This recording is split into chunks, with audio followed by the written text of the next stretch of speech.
What's up, fight fans? In today's video, Islam Makhachev's training video scared everyone. Additionally, Conor McGregor responded to Donald Trump's statement. On top of that, it looks like McGregor might finally make an appearance on Joe Rogan's famous podcast. I can't imagine how that could ever happen, but if it did, that would be fucking bananas. Meanwhile, Alex Pereira has broken his silence after his tough loss to Magomed Ankalaev. Speaking of Ankalaev, he's been making waves not just in the UFC but also back home in Dagestan and much more. So without further ado, let's get started, guys. We have to admit that Alex Pereira has built a legacy that puts him up there with some of the biggest names in the sport, like Khabib, Conor, and even Jon Jones. This was clear when Bruce Buffer introduced him as the one, the only at UFC 313. I think Bruce Buffer should announce Alex Pereira as the one, the only. He's one of the men that deserve it, so. The one, the only, Alex Pereira! Pereira has also made history by becoming only the 9th fighter to win UFC titles in 2 different weight classes. At 37, he's not just a role model for his kids, but also an inspiration for up-and-coming fighters as he gets closer to the end of his career. Pereira recently looked back on his journey after his second UFC loss.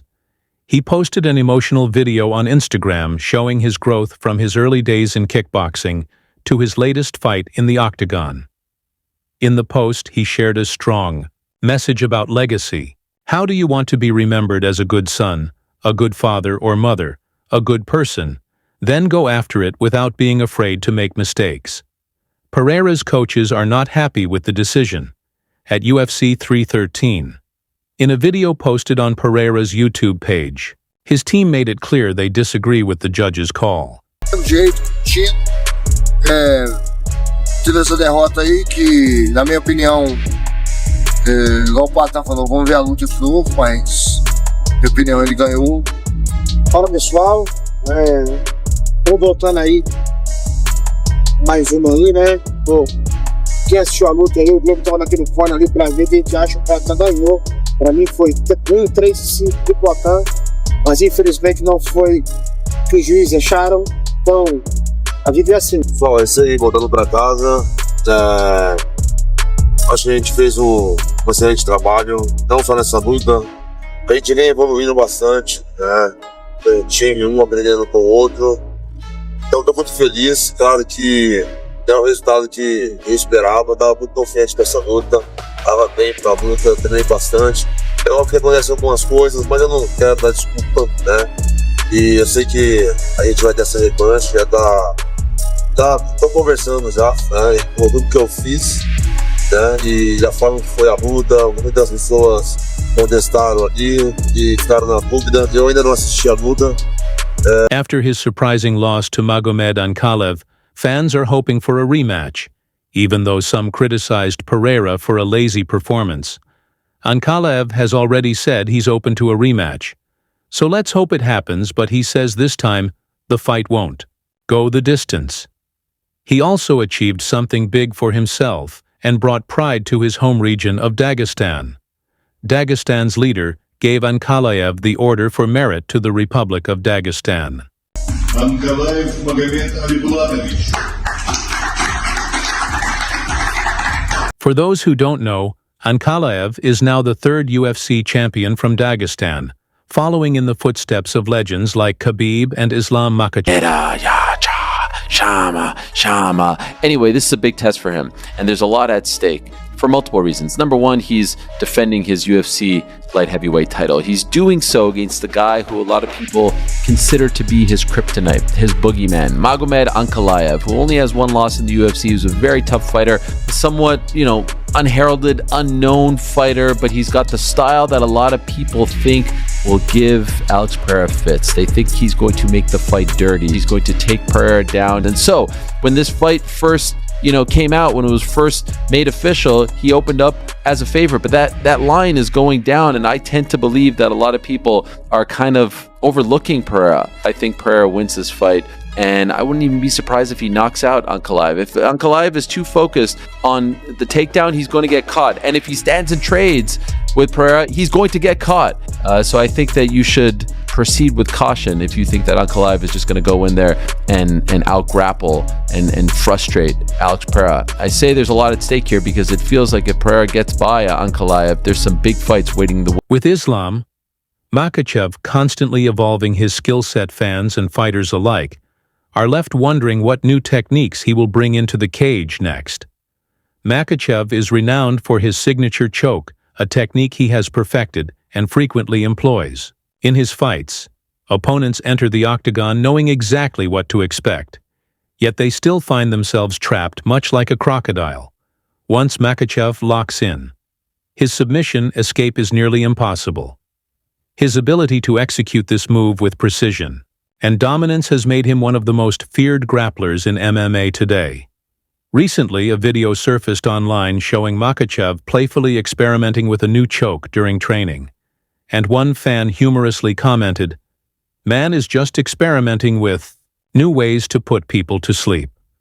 Another observed that choke is typically used on shorter opponents, looks like he's getting ready for Ilya. Meanwhile, Tony Canole wrote, "Islam's strength is remarkable. That smile laugh just proves he knows how much power he has. He could suffocate you with just his hands. Insane." Regardless of the discussions surrounding his training methods, one thing remains certain: Islam Makhachev's grappling prowess is unparalleled.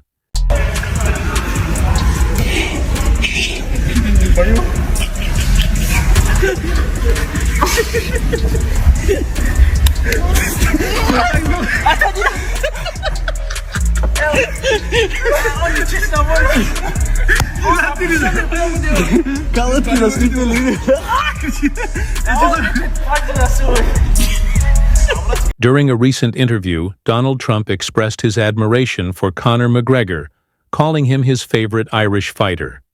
This statement quickly caught fans' attention, especially given Trump's previous praise for Khabib as his favorite fighter. However, Trump was referring specifically to his favorite Irish fighter. He's got the best tattoos I've ever seen. I don't know if I'm a big but that. Conor McGregor. You have Conor's great, right? Talking about Conor, but you have a lot of great Irish fighters actually. Great fighters. I don't know what that is, but Ireland's always had a lot of good fighters. You know why? Because they're tough people. They're smart people and they're passionate people, and they really have been over the years. So many. I think your father was a great fighter, right? He was. Wow. And yet, look at you. You're so smooth and so. He's a very good defensive boxer. He was a really good. He was a good boxer. Yeah. Boxed for Ireland. Boxed for Ireland. Yeah. Boxed some very good guys. Genetically, I'm not going to mess around. McGregor wasted no time responding, tweeting, "Thank you, President Trump." Since joining the UFC in 2013, McGregor has cemented himself as the biggest star in MMA history and one of the sport's greatest writers. Given his widespread fame, it's surprising that he has never appeared on Joe Rogan's World, famous podcast which has featured numerous MMA fighters. However, McGregor has now hinted that he's ready to make his long-awaited debut on The Joe Rogan Experience, tweeting, "What's up, Joe Rogan? My man, I messaged you. Are you looking for a guest? On the podcast, I have a great one for you." Rogan has yet to respond, but fans are already buzzing about the potential episode, which could break the internet.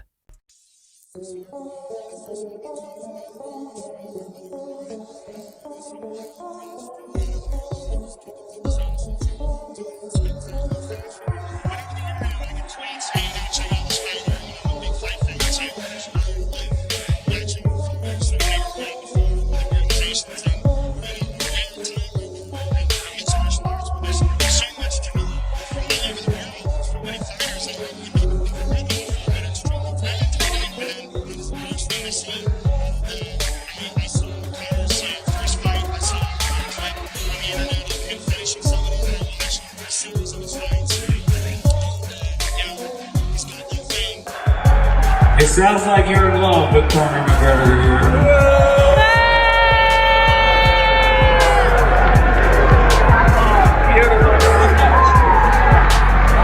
straight with you. From what I heard, he's actually out there right now.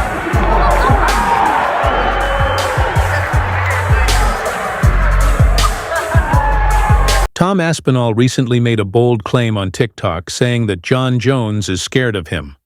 When asked if Jones is afraid to fight him, Aspinall simply replied, "This is true or false with me, Tom Aspinall." Pavlovich was the hardest puncher I've ever faced. False. I think maybe because I was expecting him to punch hard. He didn't hit me that many times, so it's hard to say. I'm the fastest heavyweight in combat sports. True. I can speak fluent Polish. Nie jesteś gruby teraz. Co się stało? False. I wouldn't say that I'm fluent. I can hold a conversation, but in my opinion, fluent is where you're basically never thinking about it, so I'm not at that level. To be a fighter, you have to have a nasty side. True, to a degree. Yeah. I could beat 2 flyweights in a fight, Eddie Hall style. Depends on the level of the flyweights, to be honest. If they're like UFC level, false. Amateur level, I think true. I will get a face tattoo. False. Dana White is the UFC's biggest star. True. I don't give a I can eat whatever I want because I'm a heavyweight. False, so false. Speed is more important than power. True, sorry, true. And finally, Jon Jones is scared to fight me.